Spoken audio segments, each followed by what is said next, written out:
Fencing వెంబడి వెదురు పెడితే ఈరోజు విండ్ లాంటి ఎప్పుడైనా గాలి దుమారాలు వచ్చినా ఎలాంటి డ్యామేజ్ లేకుండా ఉండే అవకాశం ఉంటుంది కాబట్టి పెట్టుకోవచ్చు.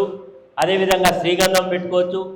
అగారవుడు తెచ్చినాం కానీ చాలా వరకు చెట్లు మరి ఎందుకో మన ఎన్విరాన్మెంట్ సెట్ అవుతలేమో కొన్ని చెట్లు చనిపోతూ ఉన్నాయి. నేను తెచ్చి నా దగ్గర పెట్టిన కొన్ని చెట్లు చనిపోవడం జరిగింది. శ్రీగంధం మాత్రం సపోర్ట్ చెట్టు ఉంటే మాత్రం చెట్టు చనిపోయే అవకాశం లేదు. ఈ రకంగా రైతు సోదరులందరూ కూడా ఆలోచన చేయండి. తప్పకుండా రైతు సోదరులు ఫెన్సింగ్ వేసుకుంటే ప్రయోజనాలు చాలా మిన్నగా ఉన్నాయి. నేను కూడా పరకాల ఫెన్సింగ్ లేకుండా పెడితే ఉంటుంది, ఊరి పక్కన చేను ఉన్నది. ఇక అన్ని బార్లు దుడ్డేలు గొర్రెలు అన్నీ అలా తిరిగేది. ఏవి అన్ని చిన్న చిన్నగా లేత మొక్కలు లేత ఆకులన్నీ కూడా తిన్నాయి, సరిగా పెరగలే. లాభం లేదని నేను కూడా ఫెన్సింగ్ వేసిన. ఇప్పుడు దాని యొక్క గ్రోత్ కనబడతా ఉన్నది. కాబట్టి ఫెన్సింగ్ ఉంటే రైతుకు చాలా మేలు జరుగుతుంది. అది కూడా పక్కకు ఉండేటువంటి కమతాలన్నీ కూడా ఎవరికి వాళ్ళు ఇండివిజువల్ ఫెన్సింగ్ కాకుండా ఒక 5 ఎకరాలు ఒక రైతుకు, ఇంకొక 5 ఎకరాలు ఇంకొక రైతు, 3-4 రైతులు కలిసి సామూహికంగా వేసుకుంటే ఖర్చు తగ్గే అవకాశం ఉంటుంది. తర్వాత ఇంటర్నల్ రోడ్స్ కూడా మీరు ఫామ్ చేసుకుంటే మీకు ప్రయోజనం ఉంటుంది.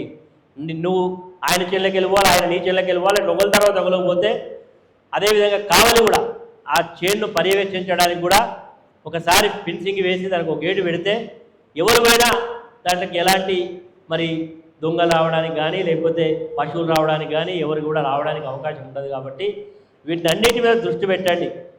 ఎందుకంటే మనం ఈరోజు ఆంధ్ర ప్రాంతానికి పోతే మనం ముఖ్యంగా ఖమ్మం జిల్లాలో అశ్వరావుపేట ఆ ప్రాంతంలో చూస్తే రైతులు చాలా ఆనందంగా ఉన్నారు.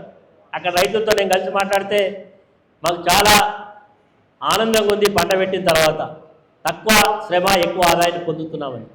కాబట్టి ఈరోజు మన ప్రాంతంలో కూడా మనం ఎక్కువ శ్రమ చేస్తున్నాం, తక్కువ ఫలితాలు పొందుతున్నాయి. నిన్న మొన్నటి వరకు పత్తి పంట పెట్టినాం, కానీ ఏమవుతున్నది ఆశించిన స్థాయిలో పెట్టి 20-30 ఏళ్ళ తర్వాత దిగుబడి తగ్గింది. దిగుబడి ఉంటే ధర లేకుండా పోయింది.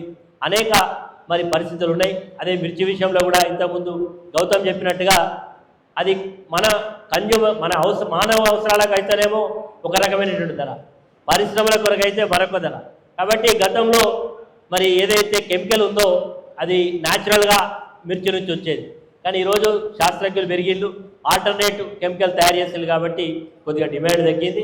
కాబట్టి వీటన్నిటిని కూడా అధ్యయనం చేసుకునే మనం ముందుకు వెళ్ళాల్సిన అవసరం ఉంటుంది. మరి ఈరోజు కాస్మోస్ బ్యాంక్ వాళ్ళు మరి ఇక్కడికి వచ్చి మన రైతు సోదరులకు లోన్లు ఇచ్చేటువంటి దాన్ని నిజంగా వారిని అభినందిస్తూ ఉన్నా. ఈరోజు చాలా మల్టీనేషనల్ పెద్ద బ్యాంక్స్ ఉన్నాయి. బ్యాంక్స్ ఉన్నా మేము కూడా SBI వాళ్ళతో మాట్లాడితే